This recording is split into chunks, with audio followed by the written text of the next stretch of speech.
Okay guys, it's already late in the evening and I'm preparing for my tomorrow's schedule. I have my pen and notes and I'm writing it down because I have my number one rule. Rule number one: never ever go to sleep without plans in mind.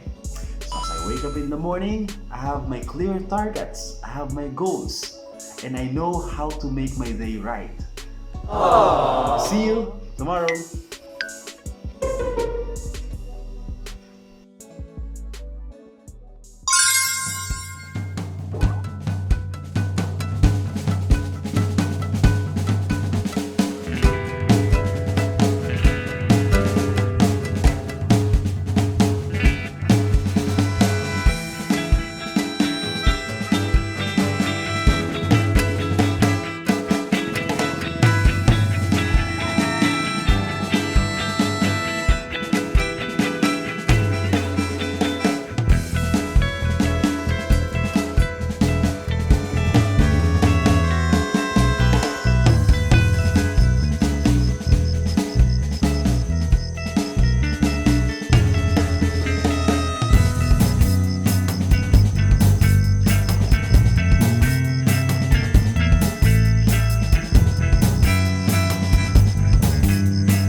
Hi guys, we're almost done with our exercise routine and it's already 6:30 in the morning, so I have to go back home.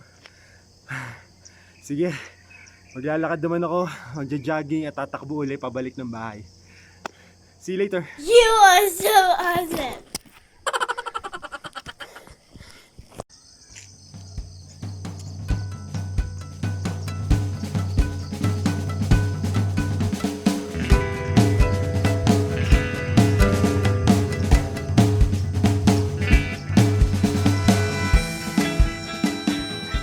Good morning guys!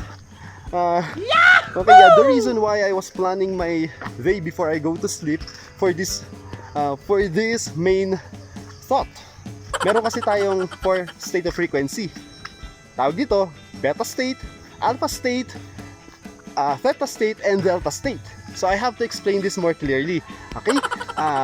Pag nasa beta state tayo, ito, tulad dito, I'm speaking to you right now, I'm actively doing something, nasa beta state tayo.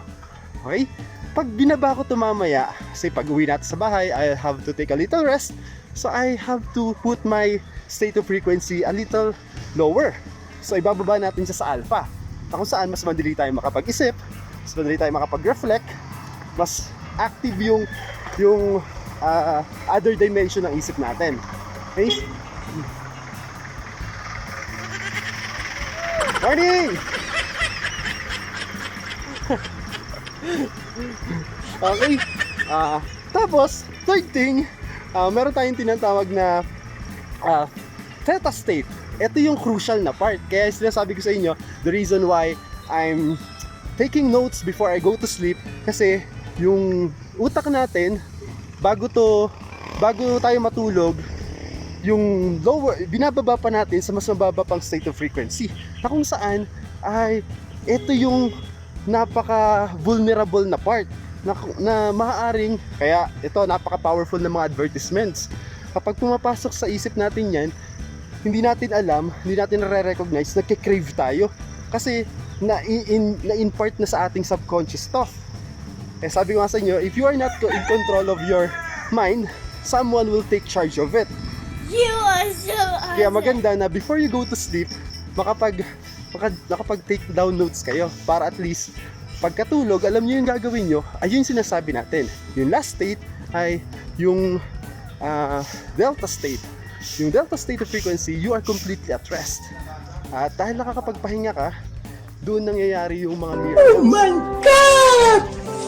Wow! It's the motherfucking Eagle Double G.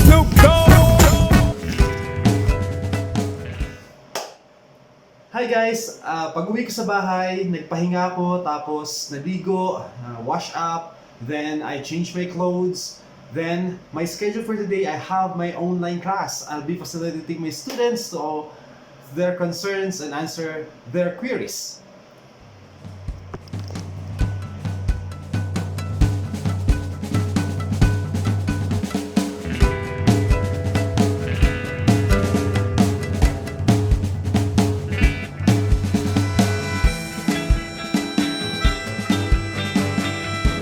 Good morning! Hello everyone! Totoo naman, di ba? We are created to make life easier for women, di ba? Merong tinatawag na grit. Yung grit, kapag lalo kang nahihirapan, lalo kang na-challenge, tapos ginagawa mo pa rin, yung stamina mo, yung level ng understanding mo, tataas ng tataas. So, sa mga susunod na challenge, wala na sa'yo to. Kasi nakayanan mo nalampasan mo.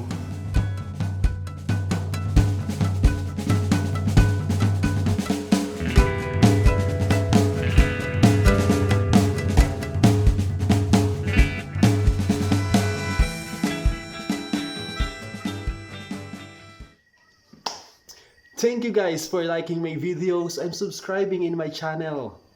You are giving me a very good reason to continue for whatever I've started. By the way, shout out to my mommy, shout out to my daddy, to Noemi, and to Digos family.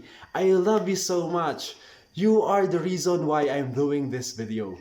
I hope everybody is safe. I love you. God bless. See you in our next videos.